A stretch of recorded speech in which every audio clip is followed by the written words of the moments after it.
Miss Nelson has a field day. For some weeks now, gloom had blanketed the Horace B. Smedley School. No one laughed or threw spitballs. No one even smiled.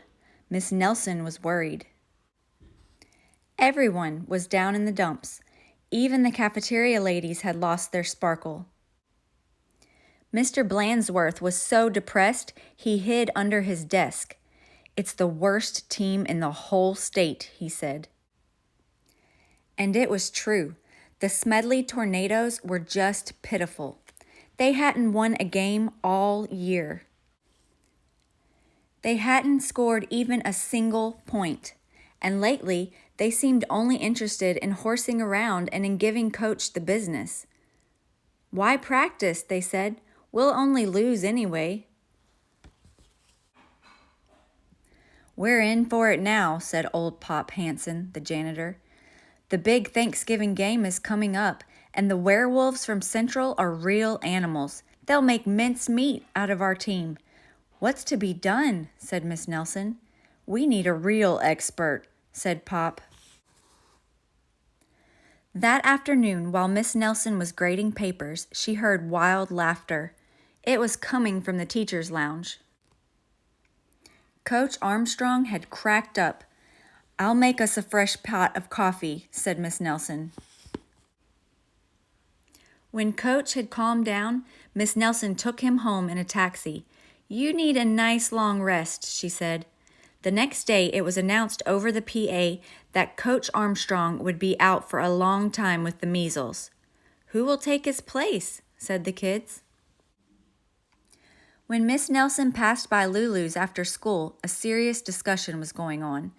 "We need someone who can really get the team into shape for the big Thanksgiving game," said one kid. "Someone who knows how to get results." "It's too bad Miss Viola Swamp isn't around," said another. "Who?" said a kid who was new in town. "You've never heard of Viola Swamp?" said the very first kid. "The meanest substitute in the whole wide world? She's a real witch. She'd have no trouble getting results." Mr. Blandsworth happened to overhear. He said. Said Miss Nelson, and she wasted no time getting home. After rummaging around in her closet, she found what she was looking for, an ugly black sweatsuit. Then she made an important phone call. "I'll be right there," said the voice at the other end. The next day, Mr. Blandsworth announced that there would be football practice as usual. "Whoever it is," said the guys, "let's really give him the business."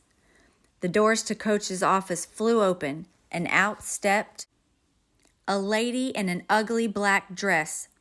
"My name is Viola Swamp," said the lady, "and I am here to get results."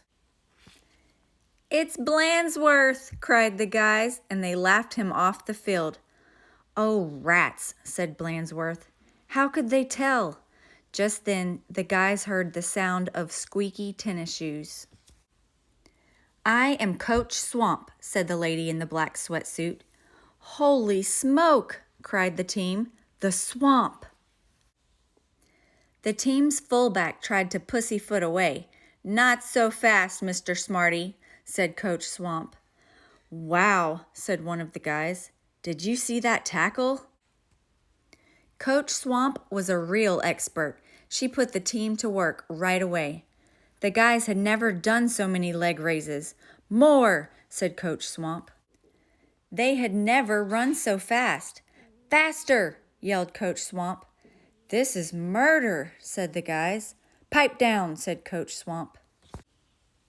In only a matter of days, the Smedley Tornadoes were looking better.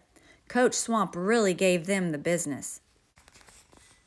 Mr. Blandsworth was a little puzzled, however. "Who is that Miss Swamp?" he asked. "Maybe Miss Nelson knows. I'll go ask." Miss Nelson was busy grading papers when Blandsworth looked in. "I don't want to disturb her," said Blandsworth. "She probably doesn't know anyway." Down on the field, Coach Swamp was having a little talk with the team. "And don't ever think you can horse around again," she said, "because the Swamp will be watching." When Coach Armstrong returned after his rest, he was very surprised by what he found. The guys played like a real team. "How did this happen?" said Coach Armstrong. Said the guys. On Thanksgiving Day, the Tornadoes clobbered the Werewolves 77-3. It was a great day for the Horace B. Smedley School. Mr. Blandsworth treated the whole team to hot dogs at Lulu's. Miss Nelson went home, tired and happy. "Sometimes you just have to get tough," she told her sister Barbara. "And by the way, thanks for filling in for me." "Anytime," said Barbara, "anytime."